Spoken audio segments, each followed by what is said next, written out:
You probably think your life is yours, that if you work hard enough, stay consistent enough, make the right decisions over time, things will eventually fall into place. That's what Daniel believed too. He showed up early, stayed late, volunteered for extra work, tried to be reliable, consistent, and useful. Yet, after years of effort, nothing changed. Same job, same income, same conversations, same ceiling. On the surface, effort feels like progress. It gives you something to point to, something to justify the time, the energy, the sacrifice. But here's the uncomfortable truth Daniel discovered, and that most people never see. Not all choices are created equally. Not all effort leads to results, and not all paths are even visible to begin with. You may feel in control, but real control isn't about effort alone. It's about understanding where your actions land, who sees them, and who they influence.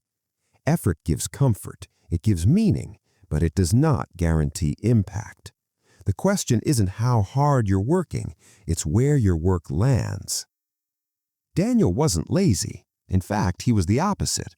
He took pride in showing up early, staying late, volunteering for extra work, and being reliable.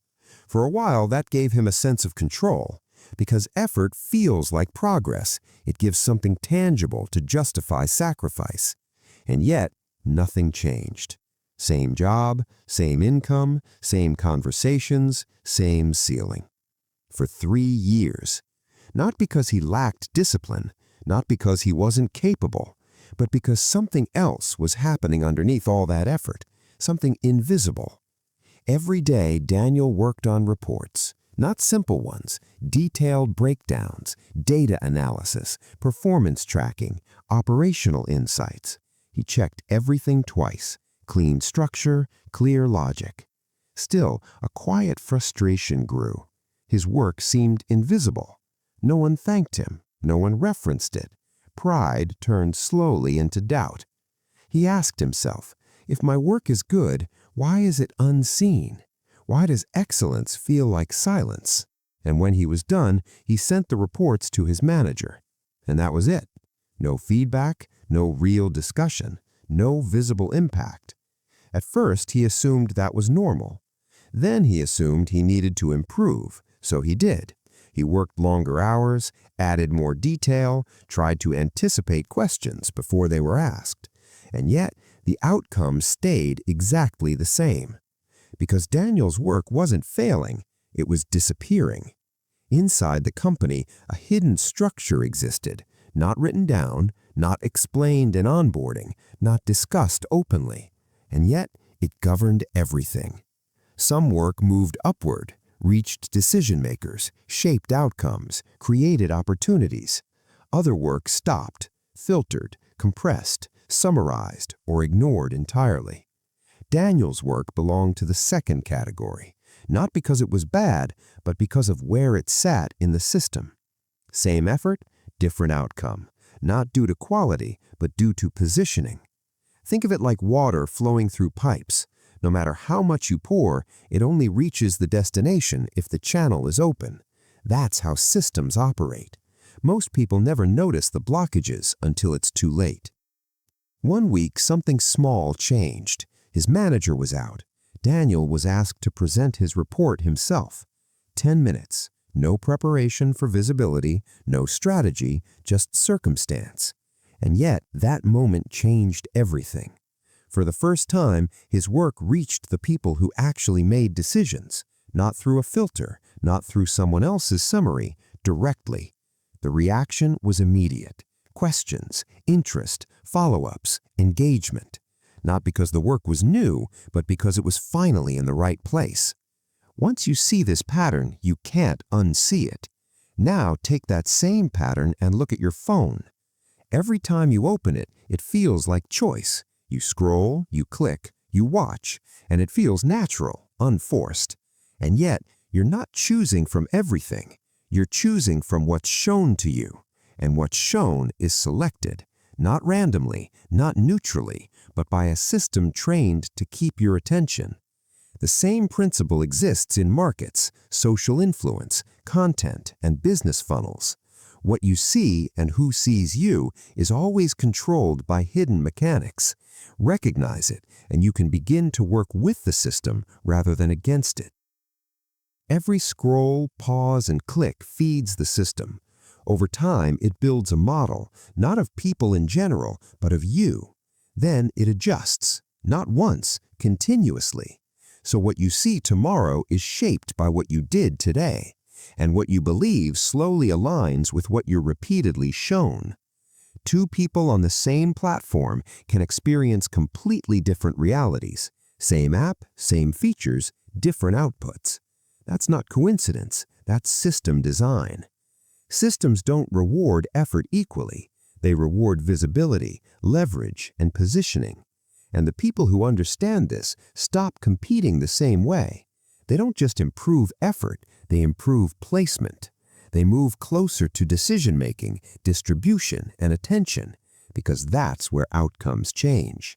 And this principle repeats everywhere, in business, in politics, in content, in wealth creation. The rules are hidden, but they always govern who benefits and who doesn't. Ask yourself, who decides which voices are amplified and which are ignored? That's the architecture of power. Now here's where this becomes practical, not theoretical, not philosophical. Because if you see this and do nothing, nothing changes. So here's the shift, precise, non-negotiable. For the next 7 days, track something most people ignore.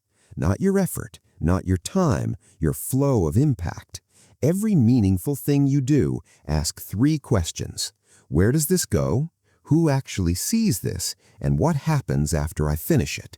Not in your head, write it down. Because thinking about systems is not the same as observing them. You need evidence, patterns, friction points. Observation without action is just awareness. It doesn't produce leverage. Pause and consider how much of what you do every day actually lands, how much disappears into invisible channels. Here's what you'll start noticing. Some effort leads to nowhere, dead ends, no visibility, no leverage. Some reaches people but doesn't move anything. A small percentage creates movement. That's your leverage point. That's where the system responds. Step 2, once you identify those leverage points, you don't increase effort everywhere. You reposition effort there. More visibility, more proximity to decisions, more alignment with outcomes. Step 3, reduce effort in areas that don't convert. Not because they're easy, not because they're comfortable, but because they don't lead anywhere. That's the discipline most people avoid. Not working harder, but cutting effort that doesn't compound. Do this correctly, and something subtle happens. Your output doesn't increase dramatically, but your results do, because now you're working inside the right part of the system.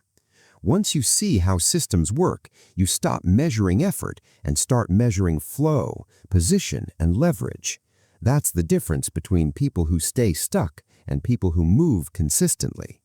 Effort doesn't create outcomes, systems do. And once you understand that, you stop asking, how do I do more? And start asking, where does this actually lead? Because that question is what moves you. Not motivation, not discipline alone, but clarity. And that changes how fast things move. Daniel no longer reacted blindly. Every decision, every action was placed intentionally. Every choice mapped against the channels he now understood. And eventually you'll notice something else. There are people who don't just navigate systems, they design them. They decide what gets seen, what gets attention, what gets value. Once you reach that level, you don't chase outcomes, you shape them. But that level depends on understanding one system most people never question. The system that decides where money flows before you even try to earn it. Once you see that, you don't just understand the world differently, you play it differently. The question is, will you keep operating blindly inside systems you don't understand, or will you start mapping them and moving with intention? Because the difference between those two paths is everything. Most people never even realize the system exists. They struggle harder, they sacrifice more, and remain invisible. But you have the chance to step into clarity, to position, to leverage, to flow with the system instead of against it.